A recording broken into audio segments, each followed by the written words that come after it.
जो हमारे पुराने साथी हैं, हमारे बुजुर्ग हैं, और काफ़ी पुराना इनसे मेरा रिश्ता रहा है, क्योंकि मैं पहले नहलों में भी रहा तो तब ये साथ में थे, और उसके बाद अब MIM में मुझे 8 साल हो गए हैं, तो MIM से भी हमारे साथ जुड़े हुए हैं। और यहाँ मौजूद हमारे ज़िले के जिला सदर चौधरी फहीम एडवोकेट साहब, हमारे साथ ग्राम खजूर से चलकर आए डॉक्टर नईम साहब, मौलाना अजीम साहब, तैयब साहब, नईम मलिक साहब, और सिखौड़ विधानसभा के पूर्व अध्यक्ष मौलाना आदिल साहब, भैया आवाज ना आ रही है आपकी। भीड़ और में तमाम मेरे साथी, मेरे बुजुर्ग, भीड़ में हूँ, आवाज ना आ रही, बताओ सबको आदाब। कहाँ है? आइए 2 मिनट की बात है, आप सुन ले जरा। हाँ ये 2 मिनट साथ में क्या मांग रहे हैं? देखिए, जब हम 2014 में पार्टी को लेकर चले, चल उस समय जिलाध्यक्ष हुआ करते थे हमारे बिरजू रहमान साहब, चला। और जब हमने पार्टी ज्वाइन की तो लोग न जाने मुझे क्या क्या कहते थे।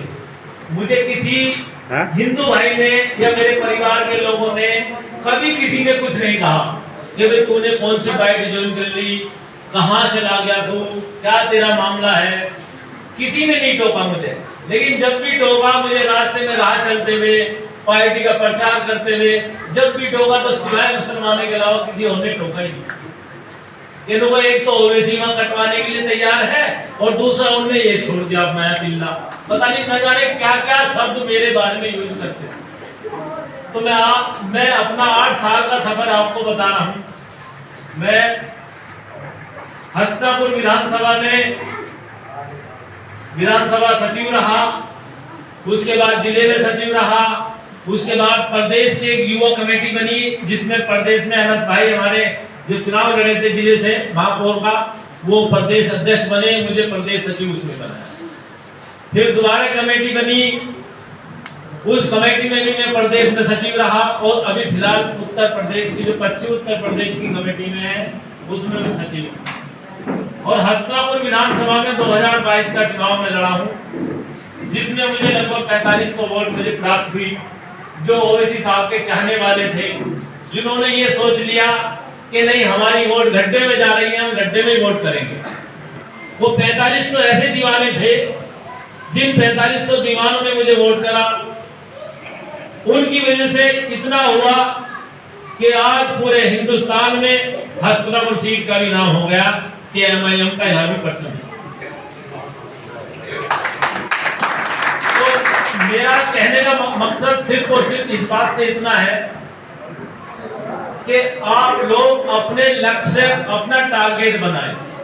ये ना सोचे कि क्या होगा या नहीं होगा, या ऐसे होगा कैसे होगा, यार ये अकेला है, ये कैसे करेंगे। आपको सिर्फ और सिर्फ बैरिस्टर असदुद्दीन ओवैसी साहब को देखना है, बाकी किसी को नहीं देखना है। हमें ना जमील को देखना है, ना आदिल को देखना है, ना साहिद को देखना है, ना विनोद को देखना है, और ना ही किसी मनोज को देखना है। आपको सिर्फ और सिर्फ पतंग का निशान और अपने एक छोटी सी कहानी है जो मैं आपके सामने रखना चाहता हूं। जब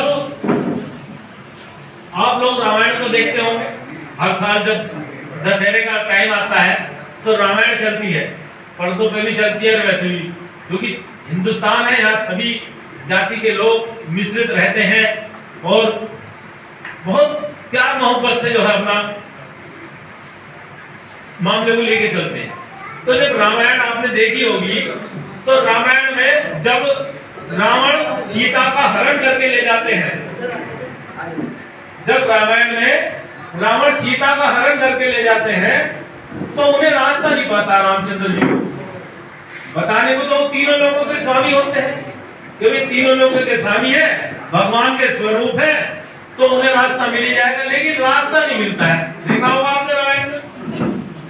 लेकिन जब समुद्र पार होती है लंका, रावण उन्हें सीता जी को वहां ले जाते हैं समुद्र पार, तो रामचंद्र जी एक हवन करते हैं कि भाई समुद्र रास्ता दे दे, लेकिन समुद्र रास्ता देने वाला नहीं। तो जब गुस्से में क्रोधित होकर रामचंद्र जी धनुष बाण निकालते हैं कि मैं इस तीनों लोगों का स्वामी हूं, तो मैं इस समुद्र को एक तीर से ही सुखा दूंगा। तो जब वो तीर कमान अपना खींचते हैं, तो खींचने से पहले समुद्र जो है बाहर आ जाते हैं। तो आप तो तीनों लोगों के ज्ञाता हैं, तीनों लोगों के स्वामी हैं, आपको समुद्र को सुखाने की जरूरत नहीं है, क्योंकि अगर समुद्र सूख गया तो सारी सृष्टि का विनाश हो जाएगा। जो इसमें जीव जंतु हैं वो सब मर जाएंगे और बहुत बड़ा अकाल पड़ जाएगा। आपके पास दो ऐसे महान व्यक्ति हैं जो आपकी वानर सेना में हैं, उनका नाम था नल और नील। अगर आप उनको उनकी शक्ति का ज्ञान बताएं, उनके बारे में बताएं, तो शायद वो जो शक्ति अपनी भूले बैठे हैं वो शक्ति उन्हें याद आ जाएगी, और वो जिस पत्थर को भी हाथ लगाएंगे पानी में डालेंगे तो वो पत्थर डूबने का नहीं है, पानी में तैर जाएगा, और उससे आप पुल बना लोगे। पुल बना लोगे तो आप लंका पर चढ़ाई कर दोगे और सीता माता को वहां से रावण के कब्जे से बचा के ले आएंगे। तो मेरा बताने का तात्पर्य आपसे ये है कि आप लोग वो नल और नील हो कि जो अपनी शक्ति को भूले बैठे हो। आप अपनी शक्ति को भूले बैठे हो। अरे आपने कांग्रेस को इतने साल इक़्तिदार में रखा, आपने समाजवादी पार्टी को इक़्तिदार में रखा, आपने बीएसपी को इक़्तिदार में रखा, और आज अगर कहीं बीजेपी सरकार इक़्तिदार में है उसमें भी आप लोगों का बहुत बड़ा रोल है। तो आप लोग तो वो शक्ति है कि अगर आप लोग अपनी शक्ति को पहचान जाओ, तो मैं ये कह रहा हूं कि आज ओवैसी साहब चिल्ला चिल्ला के कह रहे थे अभी चुनाव में, अभी 2022 का चुनाव हुआ, ओवैसी साहब ने हर सभा में, हर मीटिंग में अपने नुमाइंदों को भी भेजा, हर मीटिंग में मायावती से भी रिक्वेस्ट करी, अखिलेश से भी रिक्वेस्ट करी, कांग्रेस से भी कहा, सबसे कहा। और आपको बयान एक याद होगा, मैं याद दिला दूं कि अखिलेश बाद में बच्चे की तरह मत रोना, उनका इशारा था या तो गठबंधन कर ले, नहीं तो बाद में बच्चे की तरह मुंह छुपा के मत रोना कि मैं ओवैसी की वजह से हार गया। खाता नहीं कहा था। तो इसलिए अगर आप अपनी शक्ति को पहचान लो, आप अपने अंदर वो जज्बा पैदा कर लो, तो मैं ये कह रहा हूं, आज तो ओवैसी साहब चिल्ला के कह रहे हैं कि मैं तुम्हारे साथ गठबंधन करने के लिए तैयार हूं। और जब आप लोग इत्तेहाद अपना वजूद बना लोगे तो ये समाजवादी पार्टी, बसपा, सपा, कांग्रेस, ये सब लोग आपके दरबार पे आएंगी, आपके दरवाजे पे आएंगी। और मैं ये बात आप सब पंचों के सामने कह रहा हूं, वो दिन दूर नहीं है जब वो आपसे टिकट की भीख मांगेंगे। वो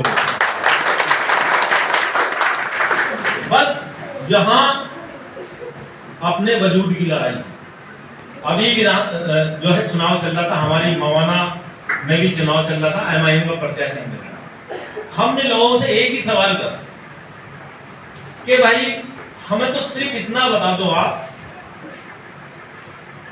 कि आज वोट का हकदार कौन है, क्या ओवैसी साहब आपकी वोट के हकदार हैं? तो सबने कहा हाँ बिल्कुल है, बिल्कुल है।